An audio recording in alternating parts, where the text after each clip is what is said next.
Assalamualaikum warahmatullahi wabarakatuh. Perkenalkan, kami ulang, ulang, sabar nih. Ini sedikit. Ayo ulang, siap. Go. Yo, satu, satu, dua, tiga. Assalamualaikum warahmatullahi wabarakatuh. Salam sejahtera bagi kita. Perkenalkan, kami dari kelompok 5 akan mempresentasikan hasil tugas UAS psikologi komunikasi, yaitu menganalisis kasus menggunakan teori dan tradisi komunikasi. Sebelum itu, izinkan kami memperkenalkan diri terlebih dahulu. Boleh di slide selanjutnya?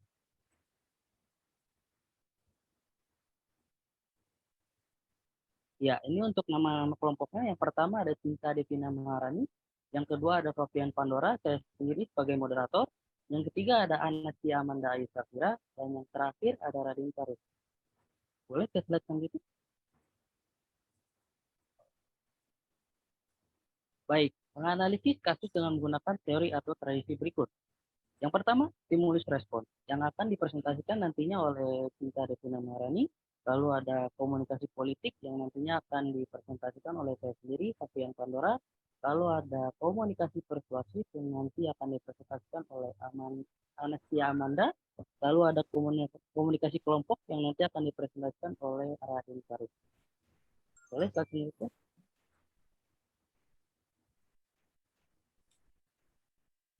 Ya, Papua Nugini sudah sahkan RUU bebas visa bagi warga negara Indonesia. Ini untuk kasus kita, pengertiannya akan dibacakan oleh Anastasia Amanda. Waktu dan persilakan, waktu dan tempat dipersilakan. Oke, jadi kasus di sini yang kita ambil adalah tentang Papua Nugini yang sudah mengesahkan RUU bebas visa bagi warga negara Indonesia. Jadi Badan Kerja Sama antar Parlemen BKSAP DPR RI menyebut Parlemen Papua Nugini telah meratifikasi RUU tentang bebas visa Indonesia. Wakil Ketua BKSAP Putu Supatmarudana mengatakan hal itu membuat warga negara Indonesia bisa berkunjung ke Papua Nugini dengan bebas visa. Ratifikasi bebas visa untuk WNI ke Papua Nugini sudah diketok, disahkan dan ditandatangani dan kata Putu lewat siaran pers Selasa 47.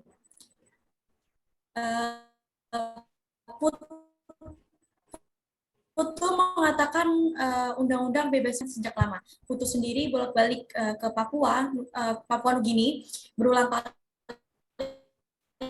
sepanjang Mei hingga Juni lalu. Dia menyebut rute penerbangan dari Bandara Ngurah Rai, Bali, menuju Bandara Internasional Jackson Port Moresby, Papua Nugini juga sudah diresmikan. Baik, terima kasih kepada Anastasia Amanda yang sudah menjelaskan kasus dan pengertiannya. Lalu lanjut ke poin pertama, yaitu ada stimulus respon yang akan dipresentasikan oleh Cinta Devina Maharani. Waktu dan tempat dipersilakan. Baik, sekarang kita akan mengaitkan berita dengan teori stimulus respon. Sebelum itu, boleh slide-nya? Nah, teori stimulus respon ini merupakan sebuah teori yang dicetuskan oleh Gage dan Berliner tentang perubahan tingkah laku sebagai hasil dari pengalaman pertama. Jadi, pengalaman adalah hasil sentuhan alam dengan panca indera manusia. Oke, pada kasus yang akan kita bahas, kita akan berfokus pada teori stimulus respon menurut Skinner seperti gambar tersebut. Secara umum kita udah tahu apa itu stimulus dan respon. Bisa dilihat pada gambar di slide. Yang pertama ada stimulus di situ. Stimulus ini merupakan apa yang diberikan, dapat berupa pesan, ungkapan, dan selanjutnya ada gambar respon. Respon itu berisi efek atau reaksi atas pesan tersebut, dan kemudian ada reinforcing stimulus, yaitu penguatan. Penguatan di sini adalah respon terhadap suatu perilaku yang dapat meningkatkan kemungkinan terulangnya kembali perilaku tersebut. Menurut Skinner, stimulus respon ini terjadi melalui interaksi dengan lingkungannya yang kemudian menghasilkan tingkah laku. Dari hasil analisis kasus Papua Nugini disahkan RUU bebas visa bagi WNI, ada beberapa stimulus yang terjadi. Boleh slide-nya?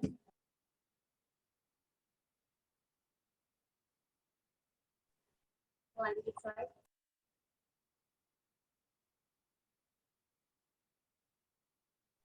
Oke, Hasil analisis kasus berita tadi ada beberapa stimulus yang didapati. Yang pertama, stimulus yang diberikan Wakil Ketua Badan Kerjasama Antar Parlemen DPR RI yaitu Putu Supatma Rudana. Putu Supatma Rudana ini menyatakan Parlemen Papua ini telah meratifikasi RUU tentang bebas visa Indonesia. Dan yang kedua ada Putu juga menyampaikan stimulus lagi dan mengatakan berharap kunjungan Presiden Joko Widodo ke Papua Nugini ini turut membahas soal bebas visa untuk warga Indonesia. Karena kata dia Papua Nugini ini tinggal mengumumkan saja mengenai RUU bebas visa untuk Indonesia. Di slide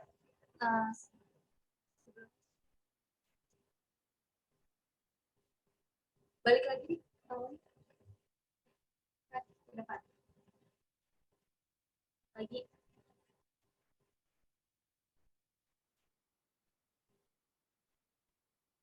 Lagi. Slide ke-7 mungkin Radinka. Bukan. Sebaliknya. Sebaliknya lagi. Enggak, yang kedua. Yang ketiga slide. Nah, Ya ini. stop. Nah, di situ ada prinsip teori stimulus respon menyatakan apabila stimulus memberikan akibat yang positif atau memberikan reward, maka respon terhadap stimulus tersebut akan diulangi pada kesempatan yang lain di mana stimulus yang sama timbul. Di bagian awal ada stimulus positif yang diberikan Putu Supatma dan kemungkinan adanya respon terhadap stimulus tersebut di kesempatan lain, yaitu yang pertama ada Presiden Joko Widodo yang melakukan kunjungan ke Sydney, Australia dan Port Moresby untuk membangun kerjasama bilateral dan membahas soal bebas visa untuk warga Indonesia. Nah, lanjut slide-nya.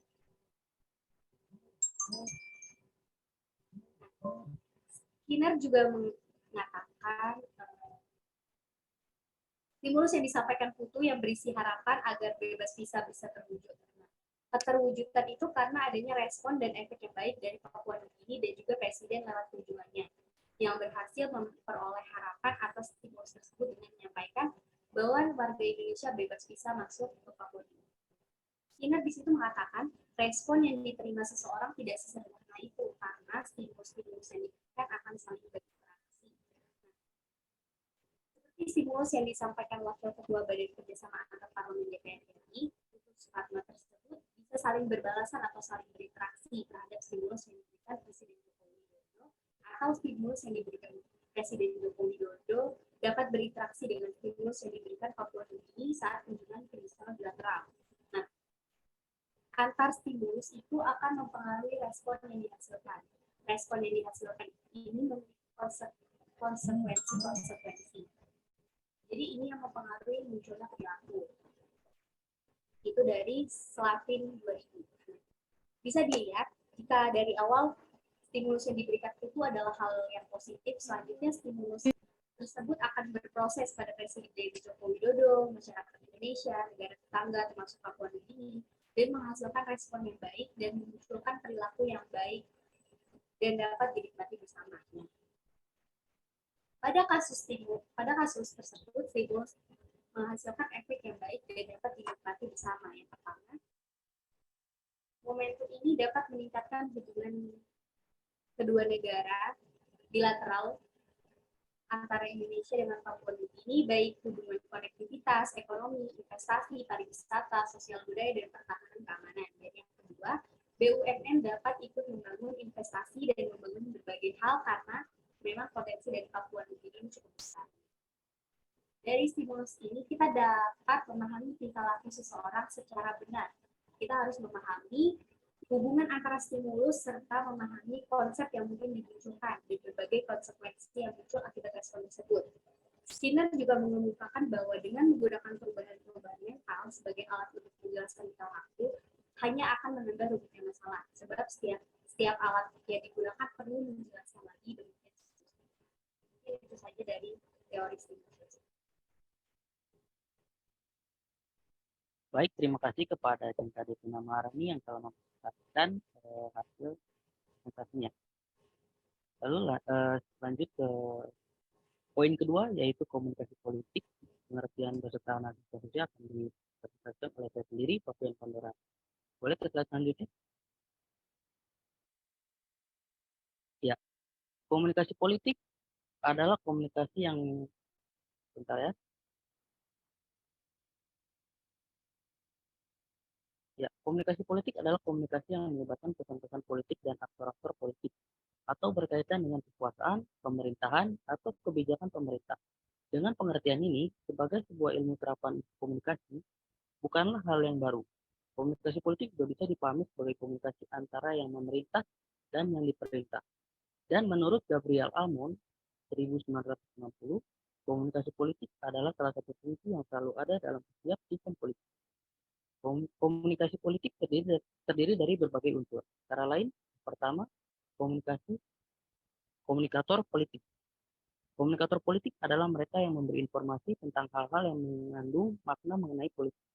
Misalnya presiden, menteri, anggota DPR, politisi, dan kelompok-kelompok penekan dalam masyarakat yang mempengaruhi jalannya pemerintah. Dalam kasus kami, komunikatornya ialah Wakil Ketua Badan Kerjasama Antar Parlemen BKSAP DPR RI utus pada Supadamna Sudana menyatakan Parlemen Papua Nugini telah meratifikasi RUU tentang bebas visa Indonesia. Hingga saat ini warga negara Indonesia dapat ke sana tanpa visa. Boleh slide selanjutnya?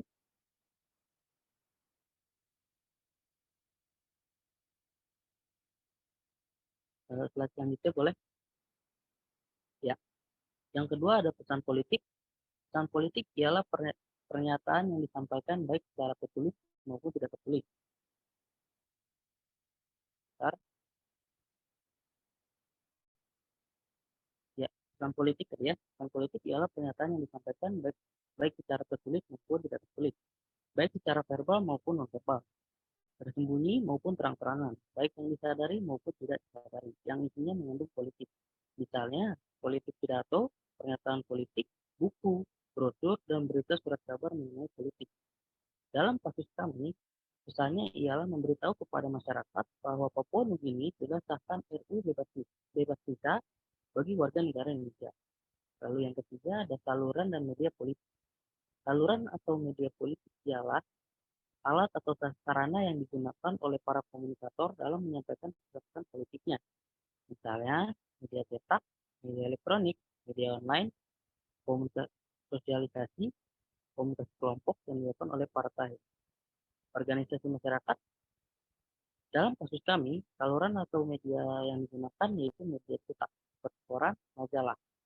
Lalu juga ada media elektronik seperti TV dan juga internet. Kemudian yang terakhir yaitu media online, Twitter, dan Instagram. Boleh slide selanjutnya?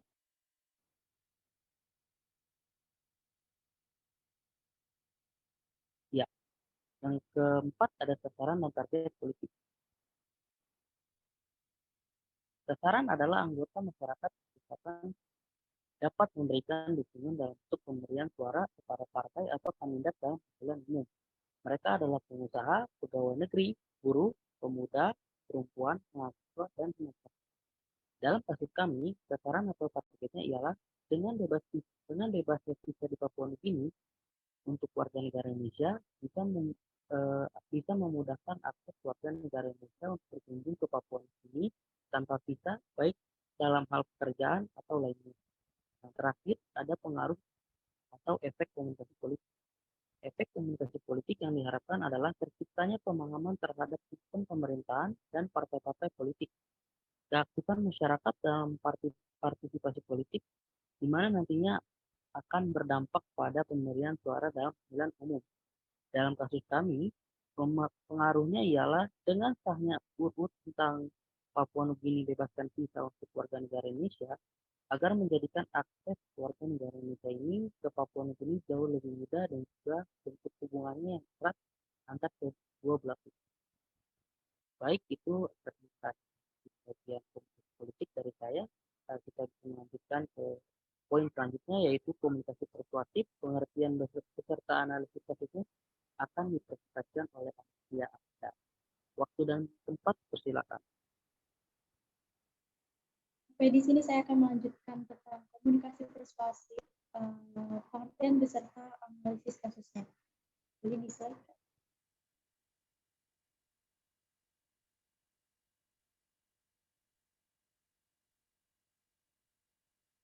Jadi, pengertian komunikasi persuasif adalah komunikasi yang bertujuan untuk mengubah atau mempengaruhi kepercayaan, sikap, dan perilaku seseorang sehingga bertindak sesuai dengan apa yang diharapkan oleh komunikator. Komunikasi persuasif ini merupakan proses penyampaian pesan yang dimaksudkan untuk memperkuat, membentuk, atau mengubah tanggapan seseorang. Dalam komunikasi persuasif ada 4 faktor agar komunikasi persuasif ini berhasil, yaitu yang pertama ada sumber pesan yang didapat berasal dari komunikator yang memiliki kredibilitas yang tinggi.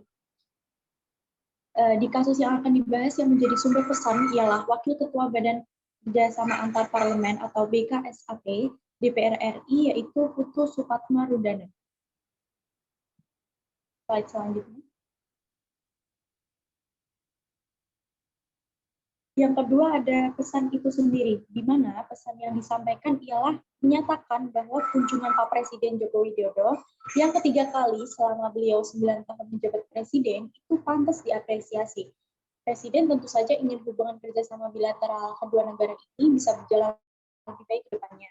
Dan Putu berharap bahwa Presiden menyampaikan bahwa warga Indonesia bebas visa masuk ke Papua Nugini, dan sekarang salah satu kerjasama antar Parlemen Indonesia dengan Parlemen Papua Nugini terkait RUU bebas visa untuk Indonesia sudah terwujud. Dan Putu juga menyampaikan bahwa ia bangga karena apa yang telah diusahakan bersama selama 2 bulan terwujud. Dan Papua Nugini membuka diri untuk mewujudkan bebas visa dan adanya penerbangan direct flight dari Bali sampai Papua Nugini merupakan sejarah bagi kedua negara.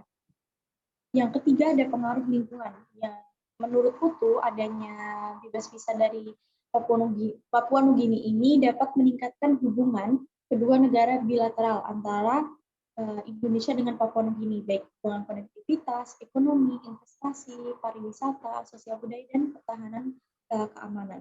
Selain itu, kita sebagai warga Indonesia bebas berkunjung sebagai wisatawan atau kepentingan yang lain. Dengan adanya bebas visa, juga dapat meningkatkan devisa dari si negara tersebut, yaitu Papua Nugini.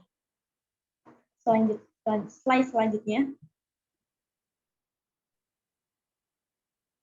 Yang keempat, terakhir, itu ada kesinambungan suatu pesan atau apakah pesan tersebut diulang-ulang. Pada umumnya, sikap-sikap individu atau kelompok yang hendak dipengaruhi ini terdiri dari 3 komponen, yaitu yang pertama ada kognitif atau perilaku di mana individu mencapai tingkat tahu pada objek yang diperkenalkan. Jadi, tahap ini individu mulai mampu untuk menghubungkan, menelaah, serta mempertimbangkan suatu objek atau peristiwa yang dibahas, yaitu Papua Nugini, sudah disahkan RUU bebas visa bagi WNI. Yang kedua ada afektif, yaitu perilaku di mana individu mempunyai kecenderungan untuk suka atau tidak suka pada objek. Dalam afektif, individu akan berkaitan dengan emosi seperti sikap, motivasi, dan perasaan.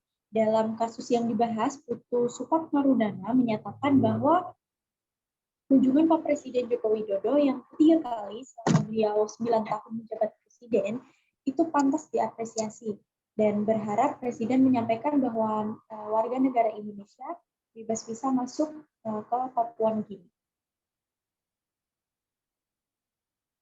Slide selanjutnya. Yang terakhir adalah konotatif, di mana perilaku di mana individu melakukan sesuatu tindakan terhadap objek. Aspek ini masuk ke dalam tahap bertindak. Perilaku ini merupakan stimulus dalam menghadapi peristiwa. Dan menurut Putu, dengan adanya bebas visa ke Papua ini dapat meningkatkan hubungan kedua negara bilateral antara Indonesia dengan Papua Nugini, baik hubungan konektivitas, ekonomi, investasi, pariwisata, sosial budaya, dan pertahanan keamanan. Baik, terima kasih kepada Anastasia Amanda yang sudah memperhatikan poin. Kita masuk ke poin keempat, yaitu komunikasi kelompok. Pengertian beserta analisis kasusnya akan dijelaskan oleh Raditya Rusdi. Waktu dan tempat dipersilakan secara Raditya.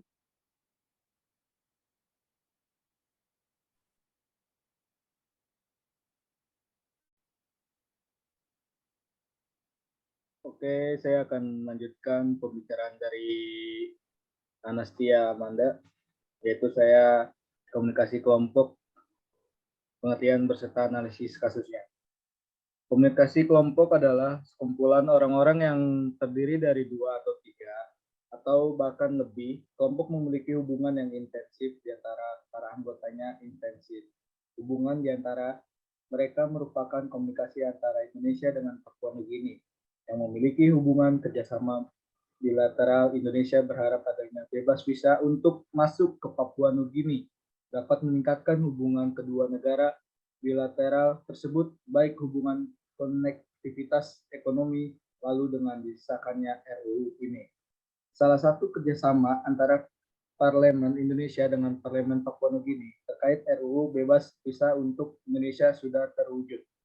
Selain RUU bebas visa, rute penerbangan dari Bandara Ngurah Rai, Bali ke Bandara Internasional Jackson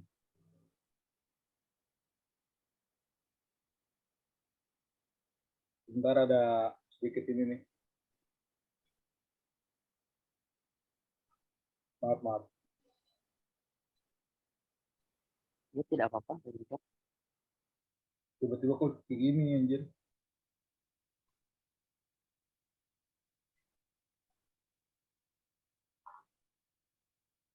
Kok gini sih? Oke, saya lanjutkan ya.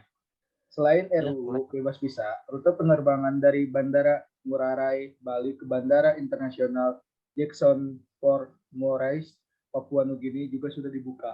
Untuk menegaskan kebijakan bebas visa dan rute penerbangan Bali Papua Nugini merupakan sejarah bagi hubungan kedua negara. Lalu adanya persyaratan utama yang dilakukan oleh orang-orang di kelompok tersebut. Kelompok juga mempunyai tujuan dan aturan yang dibuat sendiri dan merupakan kontribusi arus informasi dari antara anggota sehingga mampu menciptakan atribut kelompok sebagai identitas khas yang melekat pada kelompok tersebut. Ada 4 fungsi komunikasi kelompok, yaitu ada yang pertama, fungsi hubungan sosial, yakni bagaimana suatu kelompok mampu memelihara dan menetapkan hubungan sosial di antara para anggotanya. 2. Fungsi pendidikan, yakni bagaimana sebuah kelompok secara formal maupun informal bekerja untuk mencapai dan mempertukarkan pengetahuan. Fungsi ini akan sangat efektif jika setiap anggota membawa pengetahuan kepada setiap anggotanya. Ketiga, fungsi persuasi, yakni bagaimana seorang anggota kelompok mempersuasi anggota kelompok lainnya supaya melakukan atau tidak melakukan sesuatu. Yang keempat, fungsi pemecahan masalah, yakni fungsi pemecahan masalah berkaitan dengan penemuan alternatif atau solusi yang tidak diketahui sebelumnya. Sedangkan pembuat keputusan berhubungan dengan pemeliharaan antara 2 atau lebih solusi. Lalu ada juga teori pemikiran kelompok bisa disebut juga grouping. Teori pemikiran kelompok lahir dari penelitian panjang yang bernama Erwin L. Janis. Janis menggunakan istilah grouping untuk menunjukkan satu mode berpikir kelompok yang bersifat kohesif atau terpadu. Ketika usaha-usaha keras yang dilakukan anggota-anggota kelompok untuk mencapai kata mufakat, untuk mencapai kebulatan suara, kelompok ini mengesampingkan motivasinya untuk menilai alternatif tindakan secara realistis. Grouping dapat didefinisikan sebagai suatu situasi dalam proses pengambilan keputusan yang menunjukkan timbulnya kemerosotan efisiensi mental, pengujian realitas, dan penilaian moral yang disebabkan oleh tekanan-tekanan kelompok. Definisikan bahwa pemikiran kelompok grouping sebagai suatu cara pertimbangan yang digunakan anggota kelompok ketika keinginan mereka akan kesepakatan melalui motivasi mereka. Oke, thank you. Dilanjut oleh Fabian Pandora. Baik, terima kasih kepada Radinka yang telah presentasikan poin keempat. Sama-sama. Boleh ke slide sebelumnya dulu, Radinka? Kenapa? Boleh ke slide sebelumnya dulu? Ya, sebelumnya aja, sebelum yang thank you. Ya mungkin untuk slide kesimpulannya belum ada, tapi kesimpulan akan dibacakan oleh atau dipresentasikan oleh Cinta Devina Maharani. Waktu dan tempat dipersilakan pada Cinta. Cinta.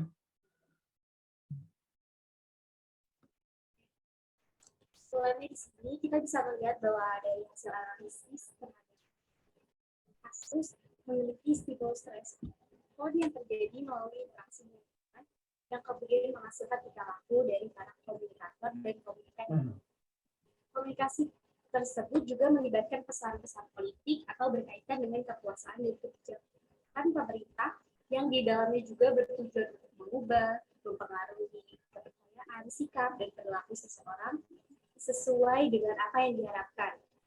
Selain itu, terlihat bahwa ada komunikasi kelompok yang melibatkan sekumpulan orang yang memiliki hubungan yang intensif antara para anggotanya. Mungkin itu saja. Baik, terima kasih kepada Cinta yang sudah berikan penjelasan kesimpulannya. Mungkin itu saja presentasi dari kelompok 5 tentang Papua Nugini yang sudah bebaskan kita untuk warga negara Indonesia. Mohon maaf apabila ada kata-kata yang tidak mengenakan. Kami pamit undur diri. Wassalamualaikum warahmatullahi wabarakatuh. Waalaikumsalam warahmatullahi wabarakatuh.